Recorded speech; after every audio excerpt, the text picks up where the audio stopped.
provisions of the AP Reorganization Act 2014. Thank you Ravindra Kumar. Thank you, sir. Thank you sir. माननीय ब्रिजलाल जी 10 minute. धन्यवाद उपसभापति महोदय।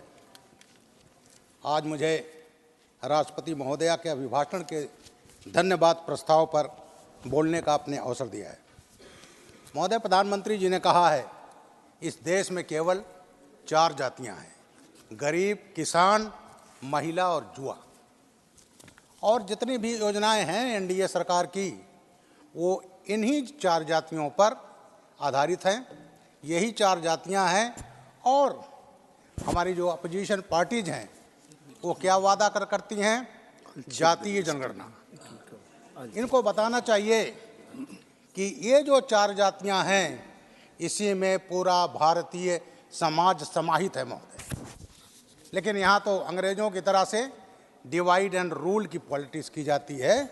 लेकिन मोदी जी ने जो इसको विकसित करने का प्रयास किया और आज जो भारत तीसरी अर्थव्यवस्था बनने जा रहा है, उसका कारण है इन्हीं 4 जातियों का विकास।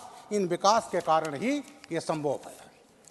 उपसभापति महोदय, एक गरीब मजदूर दिन भर जी तोड़ मेहनत करता है, उसका लक्ष्य क्या होता है? अपना परिवार का पेट भरना। वो कभी नहीं सोचता उसके पास पक्का मकान होगा। हम तो गांव के रहने वाले हैं, हम गांव की बात जानते हैं। लेकिन आज मोदी जी ने उस गरीब आदमी के भी, गरीब आदिवासी के भी सपने को पूरा किया है, उन्हें पक्का मकान दे करके। महोदय, आज उन्हें मकान मिला, शौचालय मिला। शौचालय को कहा जाता है इज्जत घर, क्योंकि ये जो गरीब कमज़ोर जातियां थीं, इन्हीं के घर में शौचालय नहीं था, जिससे वहाँ की हमारी महिलाओं, बच्चियाँ शाम का इंतज़ार करती थीं, सूरज डूबने का इंतज़ार करती थीं। तो ना केवल उनको सुविधा मिला है, उनको सम्मान दिया गया है, उनकी इज्जत बढ़ी है। महोदय, 80 करोड़ लोगों को निःशुल्क राशन, 55 करोड़ लोगों को आयुष्मान कार्ड, उज्ज्वला योजना के गैस कनेक्शन, सौभाग्य योजना अंतर्गत बिजली, सस्ती दवाइयाँ, किसान सम्मान निधि, नल से जल और मकान जो 4 करोड़ 10 लाख मिल चुका है और 2 करोड़ और मिलने जा रहा है। ये सब चीज़ें ऐसी हैं जिससे ये समाज सशक्त हुआ है। महोदय, जहाँ तक दलितों की बात है, आदिवासियों की बात है, अगर किसी ने किया है सबसे अधिक, तो वो किया है नरेंद्र मोदी जी ने और एनडीए सरकार ने।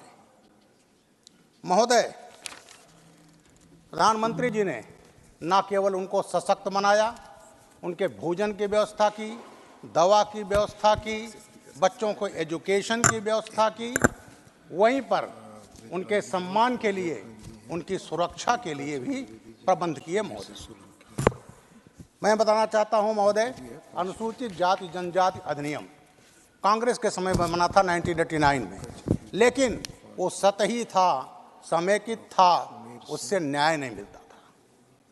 मोदी जी ने इस चीज़ को महसूस किया और 2014 में जब सरकार आई तो उन्होंने 2015 के उत्तरार्ध में SC/ST एक्ट में अमेंडमेंट किया।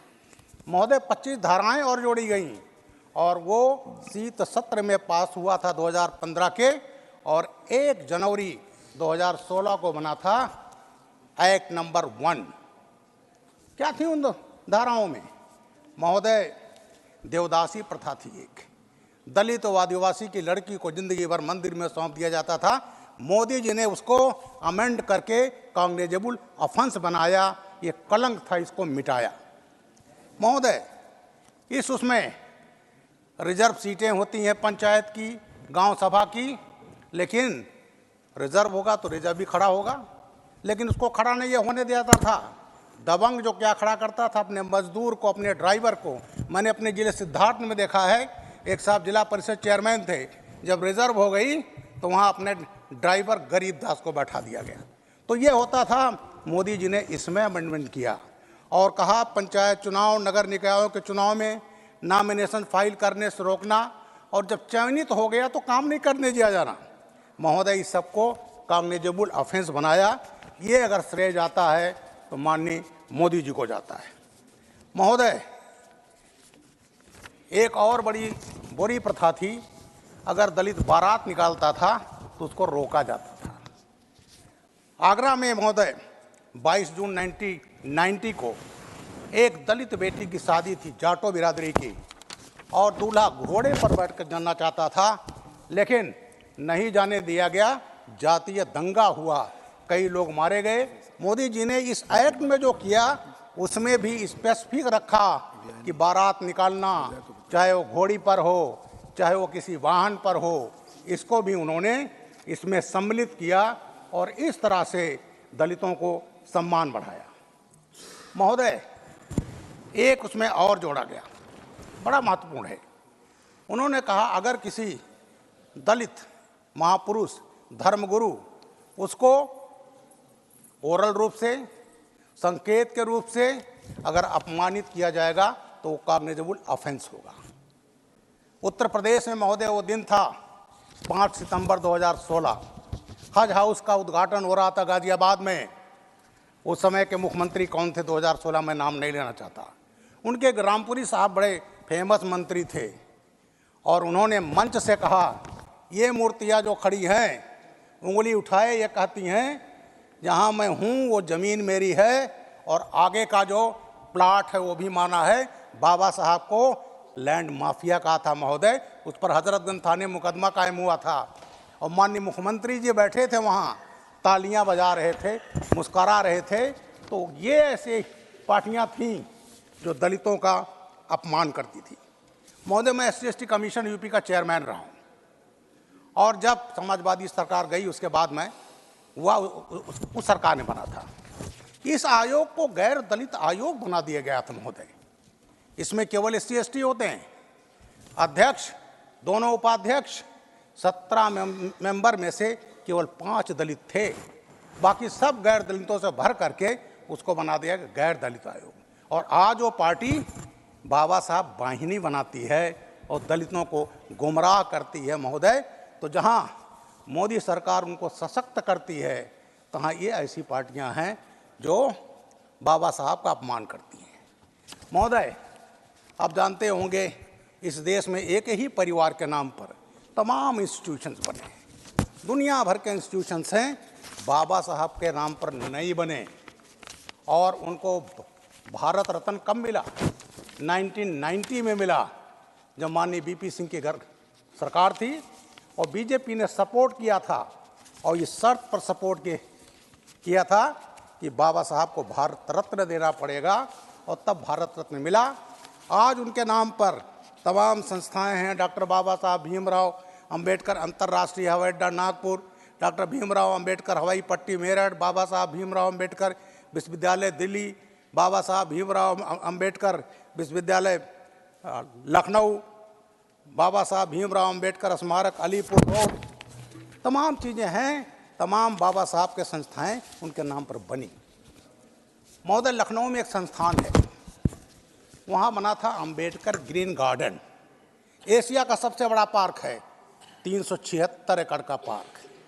और जब 2016-12 में समाजवादी पार्टी की सरकार आई, तो बाबा साहब के नाम की पट्टिका हटा करके और उसको बना दिया गया जनेश्वर मिश्रा पार्क। जनेश्वर मिश्रा पार्क भी जो है, जनेश्वर जी बड़े नेता थे, अगर उनके नाम पर बनाना था जरूर बनना चाहिए था, लेकिन बाबा साहब के नाम को मिटा करके, उनकी पट्टिका को हटा करके और वहाँ पर जनेश्वर मिश्रा पार्क बनाकर, ये बाबा साहब का अपमान था, पूरे दलित समाज का अपमान था। महोदय, उस समय जब ये सरकार आई, 1 लाख दलितों को रिवर्ट किया गया था। जो वहीं पर हमारे थाने में जो वहाँ पर SO था, वहीं हवलदार बना दिया गया था। तो ये कई पार्टियाँ ऐसी थीं जो दलितों की, मजलूमों की बात करती हैं, लेकिन सबसे ज़्यादा अपमान ये करती हैं। महोदय, एक चीज़ और मैं कहना चाहूँगा जो मोदी सरकार ने दलितों के लिए किया। SC/ST एक्ट में बाद में रूल बना, 14 जून 2016 से रूल लागू हुआ, और उसमें था कि अगर किसी दलित की हत्या होती है, घर का कमाऊ है, उसको वायलेंस में अक्षम हो जाता है, महिला के साथ बलात्कार होता है, सामूहिक बलात्कार, ऐसी कई केसेज में मोदी सरकार ने दिया, क्या दिया? 5,000 रुपया महीना आजीवन पेंशन। बच्चों को education up to graduation with hostel facilities, इसके अलावा मकान नहीं तो मकान, घटना से 3 महीने तक घर का खर्च, ये मोदी सरकार ने किया। पेंशन योजना और 8.25 लाख रुपया जो एक मुश्त मिलता है उसके अलावा, तो ये मोदी सरकार ने किया। उपसभापति महोदय, तो एक तो सरकार कानून बना करके उनको करती है, और 1 मिनट लूँगा साहब, अलीगढ़ यूनिवर्सिटी का बड़ा मामला आ रहा है, वो भी सीधे दलित से जुड़ा हुआ है, क्योंकि मोहम्मद बासा वर्सेज यूनियन ऑफ इंडिया मामले में सुप्रीम कोर्ट ने कहा था कि अल्पसंख्यक संस्थान नहीं है, और उसके बाद 81 में कांग्रेस ने अमेंडमेंट किया यूनिवर्सिटी एक्ट में, और दलितों को जो मिलता था आरक्षण उससे खत्म किया। वो मामला सुप्रीम कोर्ट में अभी 2 फरवरी को उसको रखा गया है, जजमेंट रिजर्व है, उम्मीद हुई है कि जरूर मिलेगा। जहां मोदी जी कानून बनाकर रक्षा करते हैं, वहीं कुछ पार्टियां ये हैं कानून बनाकर उनके हकों को छीनती हैं। धन्यवाद। नाउ डॉक्टर फौजिया खान जी, 5 मिनट।